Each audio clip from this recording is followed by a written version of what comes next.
Good morning, students.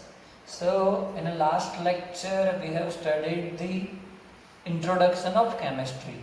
That what is chemistry, the types of branches of chemistry.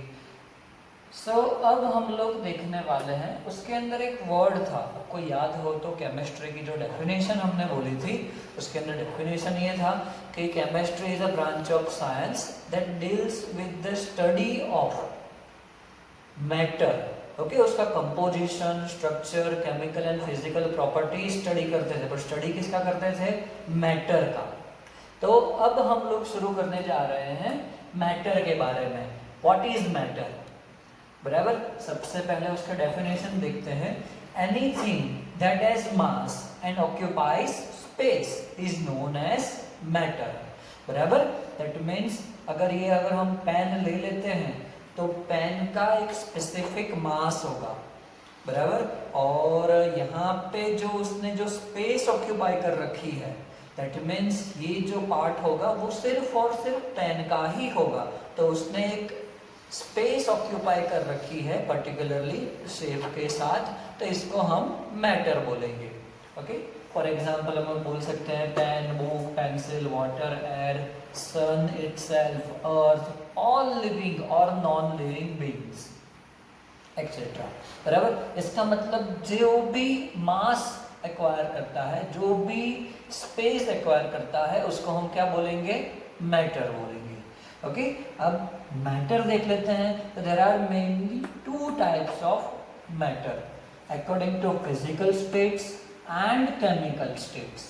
Physical states तो आप लोग पहले से पढ़ते आ चुके हो, जिसके अंदर सॉलिड, लिक्विड एंड गैस आएगा। These are known as physical states of matter. The next chemical state के अंदर दो टाइप हो जाएंगे, pure substance and mixture. Pure substance के अंदर element and compound, and mixture के अंदर हो जाएगा homogeneous mixture and heterogeneous mixture. So basic ये टाइप्स हैं। ऑलमोस्ट आप अब तक के स्टैंडर्ड तक में तो आप पढ़ ही चुके हो, तो भी हम लोग इसका दोबारा रिवीजन करेंगे, थोड़ा ज़्यादा डिटेल में सीखेंगे कि क्या होता है। तो सबसे पहले देखते हैं physical states of matter. So physical states of matter में सबसे पहले ले लेते हैं सॉलिड। तो सॉलिड की डेफिनेशन बहुत ही सिंपल हो जाएगी। The matter which has definite shape and volume. It has definite shape and volume. That means अगर ये हमने लिया है पेन, तो पेन यहाँ पे सॉलिड है।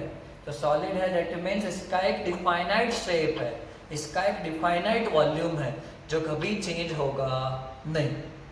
बराबर, तो इसको हम बोलेंगे सॉलिड। अब अल्टीमेटली तो क्या है, कोई भी मैटर लिया है तो उसके अंदर एटम्स होंगे, मॉलिक्यूल्स होंगे, that means electron, proton, neutron होंगे। दैट मीन्स एटम्स से बनाकर मॉलिक्यूल बना होगा, बहुत सारे मॉलिक्यूल बनाकर ये पूरा एक पेन बना होगा। बराबर, तो फिर ऐसा बोल सकते हैं उसको पार्टिकल्स नाम दे दिया गया है, स्पेसिफिक जो टाइनी पार्टिकल्स नाम दे दिया गया है। तो यहाँ पे जो पार्टिकल्स होंगे इस सॉलिड पेन के, या कोई भी सॉलिड के, ऐसा बोल सकते हैं, they are held very close to each other, एक दूसरे के साथ बहुत ही नजदीक में होंगे। बराबर, तो ऐसा कर सकते हैं कि देख लेते हैं, फॉर एग्जाम्पल ये दोनों पार्टिकल है सॉलिड के, तो बता सकते हैं कि इतना डिस्टेंस होगा दोनों के बीच में, बहुत ही नजदीक एक दूसरे के होंगे। बराबर, they are held very close to each other in a orderly fashion. For example यहाँ पे जो सॉलिड बताया है, तो यहाँ पे मैं बता देता हूँ कि ये एक पार्टिकल है, तो उसके साथ दूसरा पार्टिकल इस तरीके से अटैच्ड होगा, और ऑर्डरली फैशन में मतलब उसके नीचे ही उसके जैसा ही पार्टिकल होगा, same to same. So we can say that particles are held very close to each other in orderly fashion. So अब नेक्स्ट एक वर्ड है इंटरमॉलिक्यूलर। इंटरमॉलिक्यूलर का मतलब हो जाएगा दो मॉलिक्यूल के बीच का कोई रिलेशन, जिसको हम बोलेंगे intermolecular. So in solid the intermolecular attraction force means attraction force between two molecules is known as intermolecular attraction force. So in solid the intermolecular attraction force is very high. अब attraction ज्यादा है दोनों के बीच में, molecule के बीच में attraction बहुत ज्यादा है, तो दोनों के बीच का डिस्टेंस क्या होगा, बहुत ही कम होगा। तो यहाँ पे बोल सकते हैं कि intermolecular attraction force is high, due to this intermolecular distance क्या होगा, बहुत ही कम, intermolecular distance is very low. Okay, so attraction ज्यादा होता है। एक सिंपल एग्जांपल लेते हैं कि हम लोग मैग्नेट एंड Fe का पाउडर बना लेते हैं, Fe को पाउडर फॉर्म में ले लेते हैं, तो जैसे ही मैग्नेट उसके ऊपर हम लोग फिराएंगे तो फिर पूरा Fe क्या हो जाएगा, अट्रैक्शन फोर्स से उसके साथ चिपक जाएगा, बराबर। तो अब वो कहीं पे नहीं जा पाएगा, अट्रैक्शन फोर्स इतना ज्यादा है कि Fe खुद अपने आप अलग नहीं हो पाएगा और मूवमेंट भी नहीं कर पाएगा। वैसा ही कुछ सॉलिड में होता है कि सॉलिड पार्टिकल्स के अंदर इंटरमॉलिक्यूलर फोर्स बहुत ही ज्यादा है, ड्यू टू दिस पार्टिकल्स की जो मूवमेंट होती है वो बहुत ही कम होगी, not much freedom for movement, मतलब उसके जो पार्टिकल्स है वो मूवमेंट ज्यादा नहीं कर सकते। तो ये बात हो गई सॉलिड की। एक समझ में आता है तो दूसरा बहुत ही सिंपल है उसके ऊपर समझने में, डेफिनेशन थोड़ा चेंज है और मेन टॉपिक तो यही रहेगा हमारा। तो फिर लिक्विड लेते हैं, लिक्विड के अंदर क्या होगा, it has definite volume but no definite shape, that means if we take 1 litre of water in a beaker, तो वो क्या होगा, it takes the shape of the beaker, बराबर। तो वो बीकर का शेप जितना होगा उतना वो क्या कर लेगा, शेप एक्वायर कर लेगा। वॉल्यूम उसका 1 लीटर ही है, अब वो ही 1 लीटर हम लोग क्या करते हैं, पानी है वो हम दूसरे कोई कंटेनर में डालते हैं, बराबर। तो वॉल्यूम तो उसका 1 लीटर ही हुआ, बट उसका जो शेप होगा वो चेंज हो जाएगा। तो हम लोग बोल सकते हैं liquid has definite volume but no definite shape, it takes the shape of a container in which they are placed, बराबर। उसको जिसके अंदर डालेंगे, जो भी कंटेनर के अंदर, उसके जैसा वो शेप एक्वायर कर लेगा। ओके, अब यहाँ पे देखते हैं कि सॉलिड के अंदर इंटरमॉलिक्यूलर अट्रैक्शन फोर्स बहुत ज्यादा था, तो डिस्टेंस बहुत ही कम था। In liquid the intermolecular force is lower than solid but higher than gas.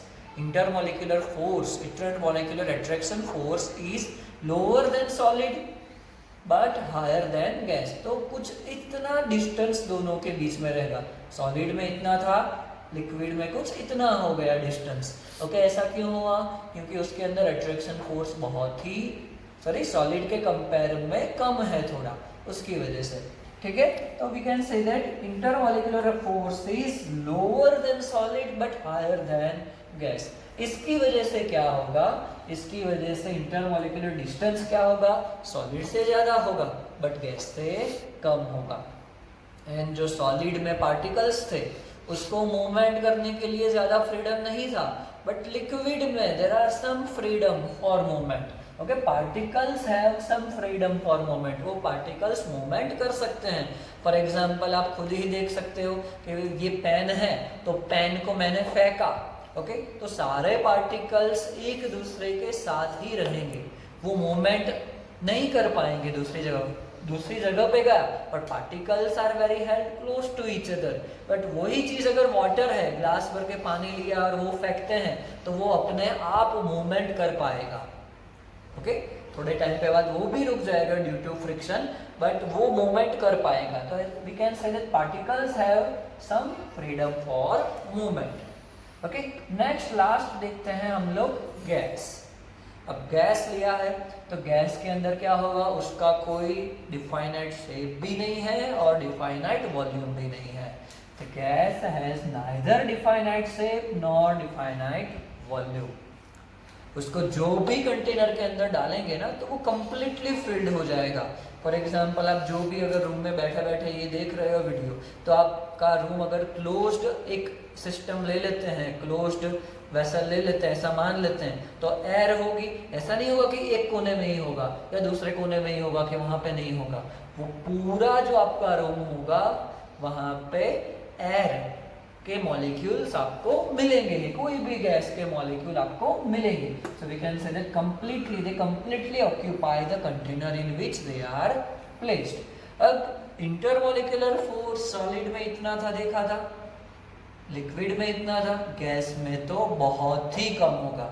Intermolecular attraction force बहुत ही कम है, तो उसकी वजह से डिस्टेंस क्या होगा, बहुत ही ज्यादा होगा। Intermolecular force is very low, so intermolecular distance is very high, and due to this we can say that the movement of gas is very fast and easy. Okay, so ये introduction हो गया हमारा solid, liquid and gas के लिए। Next हम लोग देखेंगे कि solid, liquid and gas physical states के अंदर जो ट्रांसफॉर्मेशन कैसे होगा। ट्रांसफॉर्मेशन होता है सॉलिड में से लिक्विड में, तो क्यों होता है, क्या चेंजेस आता है पार्टिकल्स में, इंटरमॉलिक्यूलर फोर्स में और वो सब, तो हम लोग नेक्स्ट लेक्चर में इसके बारे में डिस्कशन करेंगे।